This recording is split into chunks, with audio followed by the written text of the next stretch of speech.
부동산 투자는 멀게만 느껴집니다. 큰돈이 없으니까 나와는 상관없는 일 같죠. 하지만 우리는 부동산에 익숙해져야 합니다. 이번 책은 전영진 저자의 인생 첫 부동산 공부입니다. 저자 특유의 글솜씨 덕분에 부동산이 재밌어집니다. 부동산을 구매할 때는 대출을 활용합니다. 그런데 대출은 얼마나 받을 수 있을까요? LTV를 한 번쯤 들어보셨을 겁니다. 한글로 풀었으면 담보인정 비율이다. 해당 물건에 대해서 담보가치를 얼마만큼 인정해주겠다 라는 의미다. 예를 들어 1억짜리 아파트를 사는데 LTV가 70%라면 대출이 7천만원까지 나옵니다. LTV는 지역에 따라 다르지만 50에서 70% 정도입니다. 그런데 LTV 말고도 하나 더 있는데요. DSR 또한 우리의 발목을 잡죠. 총부채 원리금 상환 비율이란 개념이다. 쉽게 얘기하면 내가 가진 모든 빚의 원금과 이자를 갚아나가는 비용이 소득 대비 어느 정도 수준이냐는 뜻이다. DSR은 지역을 구분하지 않고 연소득의 40%를 적용한다. 만약 연소득이 1000만원이라면 매년 갚아야 하는 원리금이 400만원까지만 대출이 가능합니다. 책은 크게 4개 파트로 나눠져 있는데요. 청약, 매매, 재개발, 재건축, 리모델링, 세금 이렇게 알짜배기가 모조리 담겨져 있습니다. 참고로 경매는 짧게 다룹니다. 청약 먼저 살펴보겠습니다. 아파트 청약에 당첨되면 어떻게 돈을 내야 할까요? 아시다시피 분양가를 한꺼번에 납부하진 않습니다. 납부 비율은 계약금 20%, 중도금 60%, 잔금 20% 형태가 가장 흔하다.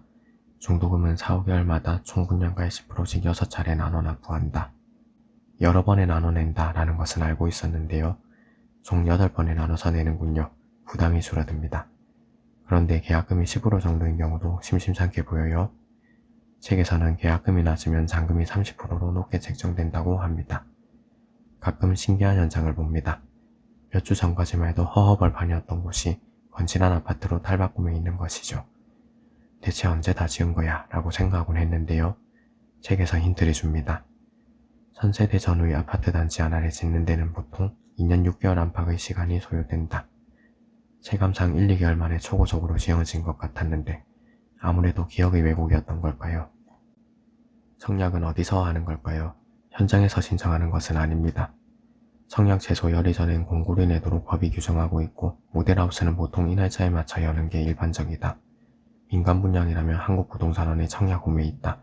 이곳에서 공고를 읽어볼 수도 있고 청약도 이곳에서 진행한다. 당첨 안내도 마찬가지다. 선분양이 좋다, 아니다, 후분양이 좋다 논쟁이 가끔 있죠. 우리가 무엇을 선호하든 간에 대부분은 선분양입니다. 아시다시피 선분양은 아파트 착공 초반에 분양하는 것입니다. 선분양을 꺼리는 분들의 주장을 살펴보죠. 단점은 집의 실물을 보지도 못한 상태에서 구매해야 한다는 점이다. 모델하우스가 있지만 실제 완성품이 어떨지는 모른다 라는 것이죠. 반대로 후분양은 아파트 준공 시점에 분양하는 것입니다. 저는 이 정도로만 알고 있었는데요. 책을 보니까 실상은 좀 다르더군요. 선분양과 마찬가지로 모델하우스를 통해 봐야 한다.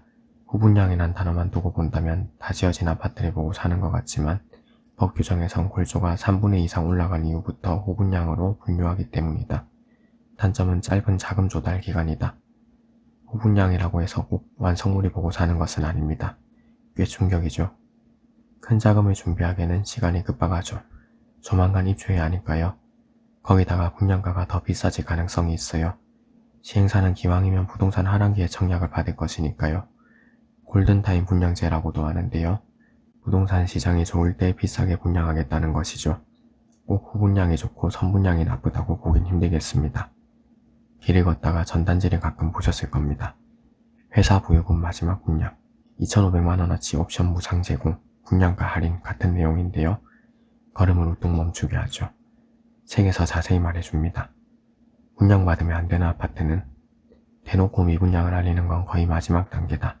최후의 수단은 할인 분양이다. 분양가를 깎아주면 기존 계약자들이 반발이 사기 때문에 옵션을 무상으로 제공하는 형태가 보편적이다. 쉽게 혹해서는 안 되겠습니다. 이번에는 그 유명한 지역주택조합 사업입니다. 지역주택조합은 해당 지역과 전혀 관계없는 사람들이 모여 새 아파트를 짓자고 시작하는 사업이다. 지역주택조합 사업을 진행하는 이들은 해당 지역에 땅이 없다. 지역주택조합 사업은 대부분 망한다. 종종 성공하는 경우도 있다. 그러나 대부분 망한다. 그렇다고 합니다. 유난히 분양가가 저렴해서 혹하는데요. 가벼운 마음으로 조합에 가입해서는 안 될 듯 합니다. 아파텔이라는 용어가 가끔 등장하죠. 아파트는 대체 뭘까 하며 궁금해했던 기억이 있습니다. 검색해봐도 잘 와닿지 않더라고요. 아파트는 아파트처럼 지은 오피스텔이다. 일반 오피스텔과 용어를 달리한 건 면적 때문이다. 일반적인 오피스텔은 원룸이나 투룸 형태의 소형 면적대인데 반해 아파트는 아파트와 맞먹는 전용 면적을 가졌다. 단점은 같은 면적이더라도 아파트에 비해 좁다는 것이다.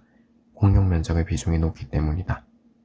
오피스텔에 관해 들은 얘기가 있습니다. 아파트는 가격이 올라도 오피스텔은 안 오른다. 왜 그런 걸까요? 사실상 재건축이나 리모델링이 불가능하기 때문에 감가상각에 취약하다. 오피스텔은 왜 재건축이 안 될까? 상업지역에 들어선 오피스텔의 경우 대부분 허용된 용적률이 꽉 채운 상태다. 부수고 다시 지어도 집이 늘어나지 않는다는 건 이익이 생기지 않는다는 이야기다. 오피스텔은 왜 가격이 안 오른다는 걸까? 숨겨진 비밀이 뭘까? 의문이 풀렸습니다. 이번에는 매매 파트입니다. 잘 아시겠지만 한 평은 3.3제곱미터입니다. 저는 제곱미터만 들으면 감이 안 옵니다. 평수에는 익숙하지만요. 84제곱미터를 평수로 변환해 볼까요? 84 나누기 3.3을 하면 되는데요. 25.5평이 나옵니다. 계산기 없이는 힘들죠. 제가 쓰는 팁을 소개해 드릴게요. 가장 간단한 방법은 3으로 나누는 겁니다. 84 나누기 3을 계산하면 28평이 나오죠. 이것보다 한 10%쯤 적다고 보면 얼추 비슷합니다. 다른 방법은 0.3을 곱하는 겁니다. 84 곱하기 0.3은 25.2평이죠.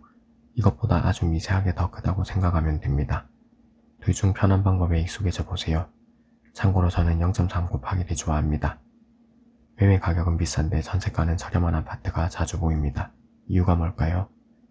매매 가격엔 그 집이 깔고 앉은 땅의 가치, 미래의 가치까지 포함되어 있다.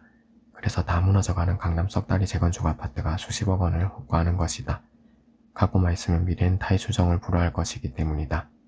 전세 가격은 언제나 사용가치, 즉 현재의 가치만을 보여주기 때문이다. 전세로 살고 있다고 해서 소유권자처럼 미래의 호사들이 누릴 수 있도록 보장되는 게 아니다. 주택임대차보호법을 살펴보겠습니다. 임대 임차에 관한 법이죠. 주택임대차보호법에 따르면 세입자는 2년 계약이 만료되어도 추가 계약을 2년 요구할 수 있습니다. 최소 4년은 보장받는 셈이죠. 물론 추가 계약을 거절할 수 있는 적법 사유도 있어요. 임대인 혹은 직계존비속이 해당 주택에 실제 거주하려는 경우가 흔하죠. 집주인이 주의해야 할 경우를 살펴보시죠. 집주인 입장에서 가장 주의해야 하는 건 묵시적 갱신이다. 집주인과 세입자가 서로 아무런 의사 표현도 하지 않고 그대로 계약을 갱신하는 상황을 말한다. 계약 갱신 청구권을 사용하지 않은 것으로 본다. 그러니까 기존 계약 2년, 묵시적 갱신 2년, 향후 계약 갱신 청구 2년을 포함해 최대 6년간 계약이 묶인다는 의미다. 해결법은 단순한데요. 계약 만료일 전에 세입자에게 계약 갱신을 할 것인가요? 하고 물어보면 됩니다. 이번에는 재개발 재건축 리모델링 파트입니다. 일전에 다른 책에서 읽기로 재건축은 200세대 이상의 아파트만 가능하다고 했었는데요. 그때 저는 생각했습니다. 200세대 미만 아파트는 사면 안 되겠구나. 하지만 제 생각은 짧았습니다. 소규모 재건축 사업도 있고 이웃 아파트와 합심해서 진행하는 통합 재건축 사업도 있더군요. 여러 책을 읽어야 하는 이유입니다. 어느 날 친구에게 재밌는 얘기를 들었습니다. 복덕방을 돌아다니며 뚜껑 없습니까? 얘기하는 사람들이 많다고 말이죠. 뚜껑은 무허가 건물입니다. 땅 주인에게 허가 안 받고 지은 것이죠. 그런데 뚜껑을 갖고 있으면 재개발 조합원이 될 수 있습니다. 속칭 뚜껑으로 불리는 무허가 건물의 경우 권리가액이 존재하지 않는다. 모든 무허가 건물에 대해 새 아파트 분양 자격이 주어지진 않고 준공연도 등 특정 조건에 만족해야 한다. 재개발 구역이라고 아무 뚜껑이나 샀다가는 큰일 나겠죠. 재개발, 재건축, 리모델링에 더 자세히 들어갔다가는 끝이 없을 것 같습니다. 책의 마지막 파트는 부동산 세금인데요. 세금은 부동산 투자에서 정말 중요한 파트죠. 사실 저는 인생 첫 부동산 공부책에서 세금 부분이 가장 좋았습니다. 정리가 거의 완벽해서요. 취득세, 보유세, 양도소득세, 증여세를 공부하기에는 이 책이 제격입니다. 하지만 영상으로 만들려면 세금만 따로 정리하는 것이 좋을 것 같습니다. 그래서 아쉽지만 이번 영상에 넣지 않았습니다. 책의 저자인 전영진 작가님은 한국경제기자로 활동 중인데요. 지코노미 채널에서 맹활약 중이시죠. 저는 지코노미 채널을 즐겨봅니다. 현장에서 느낀 날 것 그대로의 정보를 이 책에 담아냈다고 합니다. 저는 경매책을 보며 부동산 공부에 입문했는데요. 경매책은 재미있었지만 이 책을 먼저 읽었으면 더욱 좋았을 것 같습니다. 시간이 내서 이 책으로 부동산 투자를 접해보세요. 부동산이 쉬워질 겁니다.